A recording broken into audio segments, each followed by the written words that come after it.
ಸರ್ವಮಂಗಳದಾತಾರೋ ಪಾರ್ವತೀ ಪರಮೇಶ್ವರೋ ಗಣೇಶ ಸ್ಕಂದ ಸಂಯುಕ್ತೋ ವಂದೇ ವಾಂಛಿತ ಸಿದ್ಧಯೇ. ನಮಸ್ಕಾರ. ಜೂನ್ ತಿಂಗಳ ಮಾಸ ಭವಿಷ್ಯ, ಪ್ರತಿ ತಿಂಗಳು ಗ್ರಹದಿಂದಾಗಿ ಸೂಚಿತವಾಗುವಂತಹ ಫಲಾಫಲಗಳನ್ನು ನಾವು ನೋಡ್ತಾ ಬಂದಿದ್ದೇವೆ. ಅದರಲ್ಲಿಯೂ ಈಗ ಗುರುಮೌಢ್ಯ ಶುಕ್ರಮೌಢ್ಯಗಳಲ್ಲಿ ಮಾಡಬಾರದಾಗಿರತಕ್ಕಂತಹ ಮದುವೆ ಇತ್ಯಾದಿಗಳನ್ನು ನಾವು ನಿಲ್ಲಿಸಿದವರು ತುಂಬ ಜನ ಇದ್ದೀರಿ, ಕೆಲವರು ಮಾಡಿದವರು ಇದ್ದಾರೆ. ಹಾಗಾದರೆ ಯಾವ ಗ್ರಹದಿಂದಾಗಿ ನಮಗೆ ದೋಷಗಳು ಸೂಚಿತವಾಗ್ತಾ ಇದೆ, ಅದರ ಪರಿಹಾರಗಳೇನು, ಅವುಗಳು ಸೂಚಿತವಾಗುವಂತಹ ಫಲಗಳೇನು, ಅದಕ್ಕೆ ನಾವು ಮಾಡಬೇಕಾದ ಪರಿಹಾರಗಳೇನು, ಅದರ ಜೊತೆಯಲ್ಲಿ ಮೀನರಾಶಿಯಲ್ಲಿ ಕುಜ ಮತ್ತು ರಾಹುಗಳ ಸಂಯೋಗದಿಂದಾಗಿ ಯಾವ್ಯಾವ ರಾಶಿಯವರಿಗೆ ಯಾವ ತೊಂದರೆಗಳು ಬರಲಿದೆ, ಅದಕ್ಕೆ ನಾವು ಮಾಡಿಕೊಳ್ಬೇಕಾದ ಪರಿಹಾರಗಳೇನು.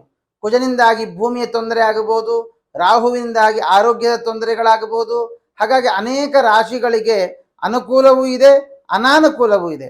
ಹಾಗಿದ್ರೆ ಯಾವ ರಾಶಿಯವರಿಗೆ ಏನು ಫಲ, ತಿಂಗಳ ಭವಿಷ್ಯ ಏನಿದೆ ಅನ್ನೋದನ್ನ ವಿಚಾರ ಮಾಡೋಣ. ಮೇಷರಾಶಿ.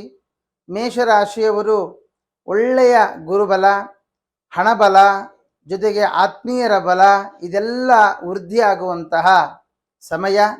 ಪ್ರಧಾನವಾಗಿ ಈ ಮೇಷರಾಶಿಯವರಿಗೆ ಗುರುವಿನ ಬಲ ಅಧಿಕವಾಗಿದ್ದು, ಎರಡನೆಯ ಮನೆಯಲ್ಲಿ ಶುಕ್ರನ ಯೋಗ, ಜೊತೆಗೆ ಈ ರವಿಯ ಒಂದು ಯೋಗವು ಇರುವುದರಿಂದ ಒಳ್ಳೆಯ ಗುರುಬಲ ಜೊತೆಗೆ ಹಣದ ಬಲವನ್ನು ಕೂಡ ನಾವು ನೋಡಬಹುದು.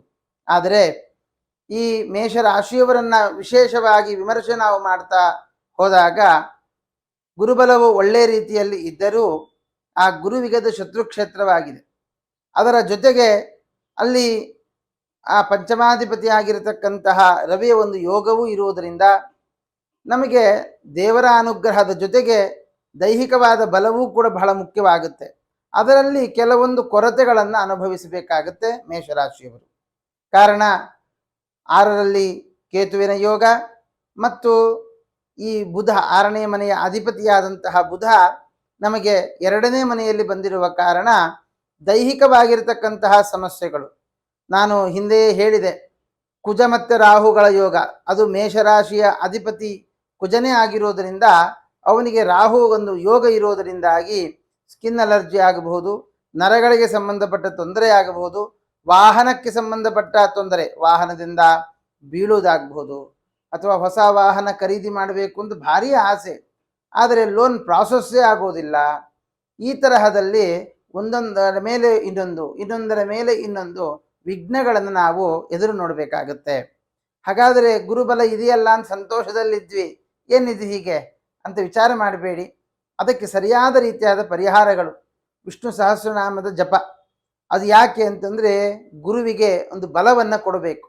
ಹಾಗಾಗಿ ಪ್ರಧಾನವಾದ ಗುರು ಅಂತಂದರೆ ಮಹಾವಿಷ್ಣುವೇ ನಮಗೆಲ್ಲ. ಆದ್ದರಿಂದ ಮಹಾವಿಷ್ಣುವನ್ನು ಸ್ತೋತ್ರ ಮಾಡುವಂಥದ್ದು. ನಮಗೆ ಅಷ್ಟು ದೊಡ್ಡ ಸ್ತೋತ್ರ ಮಾಡೋದಕ್ಕೆ ಬರುವುದಿಲ್ಲ ಅಂತ ಆದರೆ ಪ್ರತಿನಿತ್ಯ ಶ್ರೀಕೃಷ್ಣಾಯ ನಮಃ ಅಂತ ಜಪ ಮಾಡ್ತಾ ಬನ್ನಿ. ಅದರಿಂದ ಏನು ಆರೋಗ್ಯದ ವಿಷಯದಲ್ಲಿ ತೊಂದರೆ ಬರಲಿಕ್ಕೆ ಇದೆ, ಹಣಕಾಸಿನ ವಿಷಯದಲ್ಲಿ ಅಡೆತಡೆಗಳು ಬರುವುದಕ್ಕಿದೆ. ಹಣಬಲ ಇದೆ ಅಂತ ಹೇಳಿದ್ದೇನೆ, ಆದರೆ ಹಣಬಲ ಇದ್ದರೆ ಮಾತ್ರ ಸಾಲದು, ಅದು ನಮ್ಮ ಅನುಭವಕ್ಕೆ ಬರಬೇಕು. ಆದ್ದರಿಂದ ಇರುವಂತಹ ಅಡೆತಡೆಗಳಿಂದ ಆ ಪರಮಾತ್ಮನ ಆರಾಧನೆಯಿಂದ ಪರಿಹಾರ ಮಾಡಿಕೊಳ್ಳಬಹುದು. ಇನ್ನು ವಿದ್ಯಾರ್ಥಿಗಳು ಯಾರಿದ್ದೀರಿ, ವಿದ್ಯಾರ್ಥಿಗಳು ಹೊಸದಾಗಿ ಸೇರುವಂತಹವರಿಗೆ ಒಳ್ಳೆಯ ಕಾಲ. ಅಂದರೆ ಈಗ SLC ಮುಗಿದಿದೆ, PUCಗೆ ಹೋಗ್ತಾ ಇದ್ದೀರಿ ಅಥವಾ ಕಾಲೇಜಿಗೆ ಹೋಗ್ತಾ ಇದ್ದೀರಿ, ಇಂತಹ ಸಂದರ್ಭದಲ್ಲಿ ಗುರುಮೌಢ್ಯವೂ ಕೂಡ ಕಳೆಯುತ್ತೆ. ಆದ ಕಾರಣ ಗುರುವಿನ ವಿಶೇಷವಾದ ಸ್ಮರಣೆಯೊಂದಿಗೆ ನಿಮ್ಮ ವಿದ್ಯಾಭ್ಯಾಸವನ್ನು ಪ್ರಾರಂಭ ಮಾಡಿ. 2ನೇ ಮನೆಯಲ್ಲಿಯೇನೆ ಗುರುವಿನ ಒಂದು ಯೋಗ ಇರುವುದರಿಂದ, ಜೊತೆಗೆ ಶುಕ್ರನು 2ನೇ ಮನೆಯ ಅಧಿಪತಿಯಾದ ಶುಕ್ರನು ಅಲ್ಲಿಯೇ ಇರುವುದರಿಂದ ಪ್ರಧಾನವಾಗಿ MBA ಮಾಡುವವರಿಗೆ ಅಥವಾ ಮೆಡಿಕಲ್ಗೆ ಸಂಬಂಧಪಟ್ಟ ಅಧ್ಯಯನ ಮಾಡುವವರಿಗೆ ಒಳ್ಳೆಯ ಸಮಯ ಇದಾಗಿದೆ. ಅಥವಾ ಮೆಡಿಕಲ್ ಸೀಟ್ಗೋಸ್ಕರ ನೀವು ಎಕ್ಸಾಮ್ಗೆ ಪ್ರಿಪೇರ್ ಆಗ್ತೀರಿ ಅಂತಾದರೆ ಖಂಡಿತ ಪ್ರಿಪೇರ್ ಆಗಿ, ಅನುಕೂಲ ಆಗುತ್ತೆ. ಆದರೆ ಇಂಜಿನಿಯರಿಂಗ್ ಹೋಗಬೇಕು ಅಂತನ್ನುವಂತಹ ಆಸೆ ಇಟ್ಟುಕೊಂಡ ಹುಡುಗರಿಗೆ, ವಿದ್ಯಾರ್ಥಿನಿಯರಿಗೆ ಕೆಲವು ಅಡೆತಡೆಗಳು ಬರುವ ಸಾಧ್ಯತೆ ಇದೆ.